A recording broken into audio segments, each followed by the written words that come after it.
Hello everyone, आज हम पढ़ेंगे क्लास 11 का chapter number 9 constitution as a living document. तो सबसे पहले समझने के लिए आपको पता होना चाहिए कि कौन कौन से ऐसे कॉन्स्टिट्यूशन है जहाँ पर बहुत सारे चेंजेस हुए थे।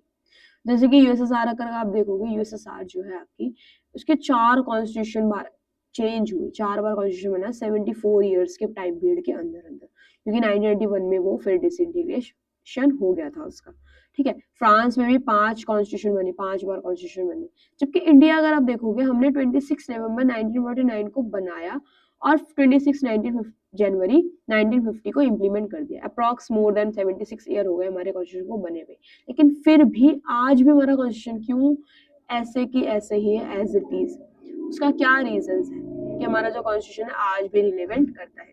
तो रीजन क्या है? पहला, जो हमारा कॉन्स्टिट्यूशन है वो नेसेसिटी समझता है कि भाई मॉडिफिकेशन होना चाहिए according to the needs of the society. इसके अलावा आप इंटरप्रेट कर सकते हो, चेंज करके कर सकते हो हमारे इंडियन कॉन्स्टिट्यूशन के अंदर।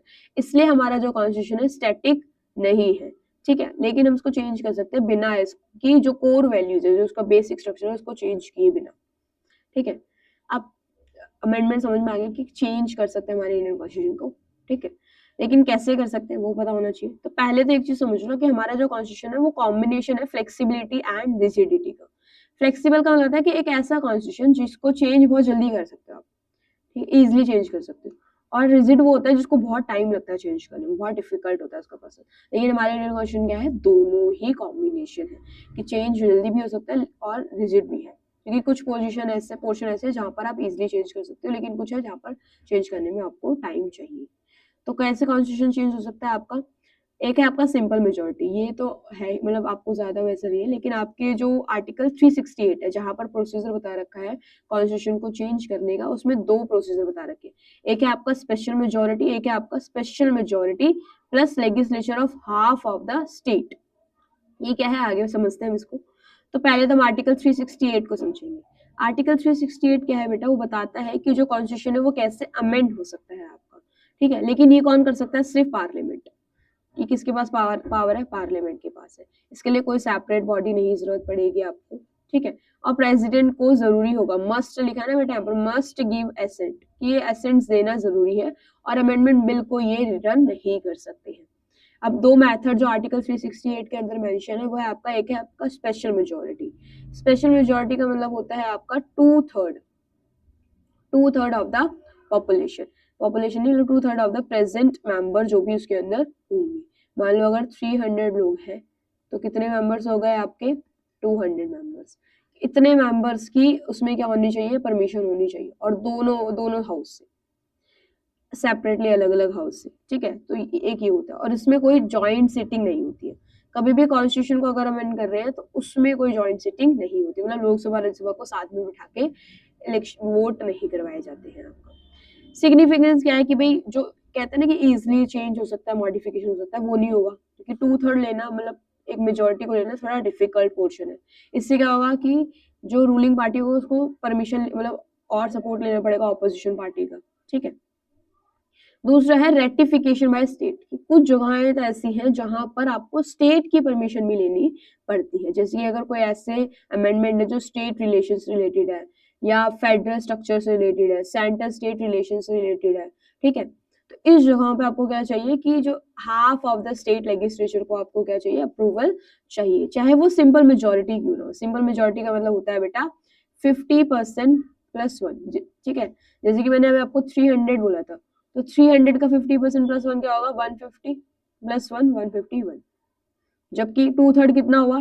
200। तो दोनों में फर्क है ना आपका। तो यहाँ पर आपको स्टेट में सिंपल मेजोरिटी मिल सकती है, लेकिन half of the state legislature. ठीक है, अब आगे हम पढ़ेंगे कि इतने सारे अमेंडमेंट क्यों। अगर आप देखोगे हमारे को 76 से ज्यादा ईयर्स हो गए, और अप्रॉक्स 108 से भी ज्यादा अमेंडमेंट हो चुके। इतने अमेंडमेंट क्यों हुए? पहला, ताकि सोशल जस्टिस हो सके, डेमोक्रेसी और स्ट्रेंथन हो सके, और जो सेंटर स्टेट रिलेशन अगर कोई कॉन्फ्लिक्ट होता है उसको सॉल्व करने के लिए हम क्या करते हैं? इतने सारे अमेंडमेंट करते हैं। यहाँ पर प्रोसीजर आपको दे रखा है कि 1970 और 1990 के बीच में बहुत सारे अमेंडमेंट देखने को मिले। 1974 से लेके 1976 में, और 2001 से लेके 2003 के अंदर आपको 3 साल के अंदर अंदर बहुत सारे क्या देखने को मिले? अमेंडमेंट देखने को मिले आपका। ठीक है, अब एक क्वेश्चन आता है बेटा कि जो टेक्निकल या एडमिनिस्ट्रेशन के नेचर के अमेंडमेंट होते हैं वो कौन से होते हैं? टेक्निकल या एडमिनिस्ट्रेशन नेचर वो अमेंडमेंट होते हैं जो माइनर इन नेचर होते हैं, बहुत छोटे छोटे अमेंडमेंट्स आप करते हो जहां क्लैरिफिकेशन, एक्सप्लेनेशन और स्मॉल एडमिनिस्ट्रेटिव चेंजेस होते हैं। छोटे छोटे अगर आप चेंज कर रहे हो तो उसे कहते हैं आपका टेक्निकल या एडमिनिस्ट्रेटिव नेचर के अमेंडमेंट। ठीक है, इसको ओनली लीगल सेंस कह सकते हैं, मतलब कोई बहुत बड़ा चेंज लेकर नहीं आएंगे ये प्रोविजंस के अंदर। ठीक है, एग्जाम्पल अगर आप देख लो 50th अमेंडमेंट जो हुआ था आपका, इससे क्या हुआ था, जो एज है आपकी रिटायरमेंट की हाई कोर्ट जज की वो 60 से 62 ईयर्स कर दी गई। एक 54th अमेंडमेंट आप एग्जाम्पल के तौर पे देख सकते हो, इसमें क्या था, salary of the supreme court और हाई कोर्ट जज की बढ़ा दी गई। SC ST के लिए रिजर्वेशन बढ़ा दी गई आपकी कि भाई SC ST के लिए स्टार्टिंग में 10 सालों के लिए रखा गया था प्रोविजन जब बनाया गया था कॉन्स्टिट्यूशन मेकर को, लेकिन इसको चेंज कर सकते हैं अमेंडमेंट के थ्रू। ठीक है, एक आर्टिकल 74 क्लॉज 1 जो है आपका वो क्लैरिफाई करता है कि जो प्रेसिडेंट होगा वो काउंसिल ऑफ मिनिस्टर की जो एडवाइस होगी उसको मानने के लिए बाउंड है, कंपल्सरी उसको मानना पड़ेगा। ठीक है, तो ये 4-5 अमेंडमेंट आप एग्जाम्पल के तौर पे लिख सकते हो टेक्निकल और एडमिनिस्ट्रेटिव नेचर के अमेंडमेंट के लिए। ठीक है, आगे हम पढ़ेंगे कि अमेंडमेंट थ्रू पॉलिटिकल कंसेशन, कि पॉलिटिकली अगर लोग मान रहे, पॉलिटिकल पार्टीज कह रहे हैं कि भाई हमें ये करना चाहिए अमेंडमेंट, तो वो अमेंडमेंट कौन कौन से हुए हैं आपके, जैसे कि 52nd अमेंडमेंट हुआ आपका एंटी डिफेक्शन लॉ के लिए। एंटी डिफेक्शन लॉ क्या था कि जब कोई एक पर्सन, मतलब एक कोई लीडर क्या कर रहा है, कोई मेंबर क्या कर रहा है, वो क्या कर रहा है, पार्टी चेंज कर रही है, तो उसको रोकने के लिए अमेंडमेंट लेकर आए थे 52nd अमेंडमेंट। एक 61st अमेंडमेंट आया था आपका जिसमें क्या था, आपकी जो वोटिंग एज 21 थी उसको चेंज करके 18 कर दिया गया। इसके अलावा 73rd और 74th अमेंडमेंट जो करा गया था लोकल बॉडीज के लिए। ठीक है, आगे है आपका कंट्रोवर्शियल अमेंडमेंट कौन कौन से हुए, तो 3 मेन है आपके, 38, 39 और 42nd अमेंडमेंट।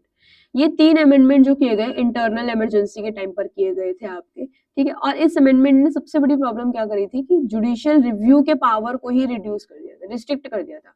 जुडिशियल रिव्यू, एक जुडिशरी के पास पावर होती है जिसमें जो जुडिशरी होती है वो क्या कर सकती है, आपकी देख सकती है कि जो पार्लियामेंट है वो जो लॉ बना रही है वो कॉन्स्टिट्यूशन के अकॉर्डिंग है या नहीं है, और इसी पावर को उन्होंने क्या कर दिया था, रिस्ट्रिक्ट कर दिया था, तो प्रॉब्लम्स हुई थी। और इसमें सबसे बड़ा जो अमेंडमेंट है वो है 42nd अमेंडमेंट। इसको मिनी कॉन्स्टिट्यूशन भी कहते हैं, मतलब इतने सारे प्रोविजन इसके अंदर है कि इसको छोटा संविधान ही कहते हैं। ठीक है, अब कौन कौन से मेनली अगर हम देखेंगे तो पहला, जुडिशियल रिव्यू की पावर को रिस्ट्रिक्ट कर दिया, फंडामेंटल ड्यूटीज को ऐड कर दिया कॉन्स्टिट्यूशन के अंदर, प्रीएम्बल में 3 वर्ड जोड़े गए, सोशलिस्ट, सेकुलर एंड इंटीग्रिटी, क्योंकि अगर आपके क्वेश्चन आया कि प्रीएम्बल में कितने चेंज हुए हैं आज तक, तो सिर्फ एक ही बार चेंज हुआ है, वो भी किसके थ्रू, 42nd अमेंडमेंट के थ्रू, जिसमें 3 वर्ड्स को ऐड किया गया आपका। इसके अलावा जो 42nd अमेंडमेंट है उन्होंने चेंज क्या किया कि जो लोकसभा और स्टेट असेंबली के इलेक्शन है वो 5 से 6 साल कर दिए जाए, लेकिन ये बाद में इसको हटा दिया गया था, इस प्रोविजन को। अब क्वेश्चन आता है बेसिक स्ट्रक्चर, कि बेसिक स्ट्रक्चर क्या होता है आपका। तो एक केस आया था सुप्रीम कोर्ट के अंदर, केशवानंदा भारती केस, क्योंकि एक कंट्रोवर्सी हुई थी राइट टू प्रॉपर्टी को लेकर। ठीक है, कि जो पार्लियामेंट है उन्होंने ये फंडामेंटल राइट था आपका, राइट टू प्रॉपर्टी, इस फंडामेंटल राइट को हटाकर क्या कर दिया था, इसको नॉर्मल लीगल राइट बना दिया था। तो इसलिए एक क्वेश्चन उठा था कि क्या जो पार्लियामेंट है वो क्या कर सकती है, फंडामेंटल राइट को चेंज कर सकती है।